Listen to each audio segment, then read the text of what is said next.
ازواج مطہرات کا آپ صلی اللہ علیہ وآلہ وسلم سے مال طلب کرنے کا دلچسپ واقعہ۔ Please subscribe this channel. آپ کا کچھ نہیں جائے گا لیکن میری حوصلہ افزائی ضرور ہو جائے گی۔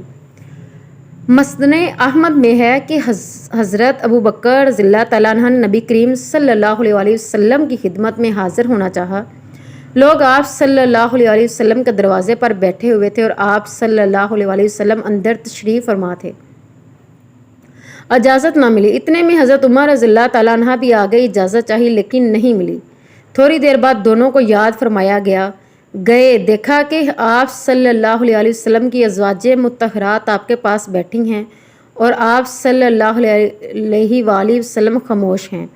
حضرت عمر رضی اللہ تعالیٰ عنہ نے کہا، دیکھو میں اللہ تعالیٰ کے پیغمبر کو ہنسا کر رہوں گا۔ پھر کہنے لگے، یا رسول اللہ صلی اللہ علیہ وآلہ وسلم، کاش کہ آپ دیکھتے، میری بیوی نے آج مجھ سے روپیہ پیسہ مانگا، میرے پاس تھا نہیں۔ جب زیادہ ضد کرنے لگی تو میں نے اٹھ کر گردن ناپی۔ یہ سنتے ہی حضور اکرم صلی اللہ علیہ وآلہ وسلم ہنس پڑے اور فرمانے لگے، یہاں بھی یہی قصہ ہے، دیکھو یہ سب بیٹھی مجھ سے مال طلب کر رہی ہیں۔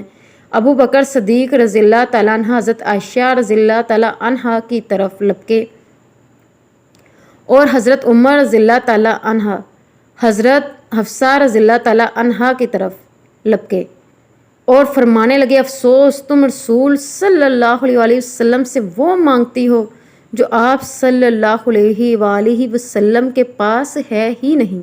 آپ صلی اللہ علیہ وآلہ وسلم نے جب اپنے یاروں کے بدلے ہوئے تیور دیکھے تو انہیں روک دیا، ورنہ عجب نہیں تھا دونوں بزرگ اپنی اپنی صاحبزادیوں کو مارتے۔ اب تو سب بیویاں کہنے لگیں، ہم سے سنگین غلطی ہوئی، اب ہم حضور صلی اللہ علیہ وآلہ وسلم کو ہرگز اس طرح تنگ نہیں کریں گی۔ Please like and subscribe this channel. جزاک اللہ۔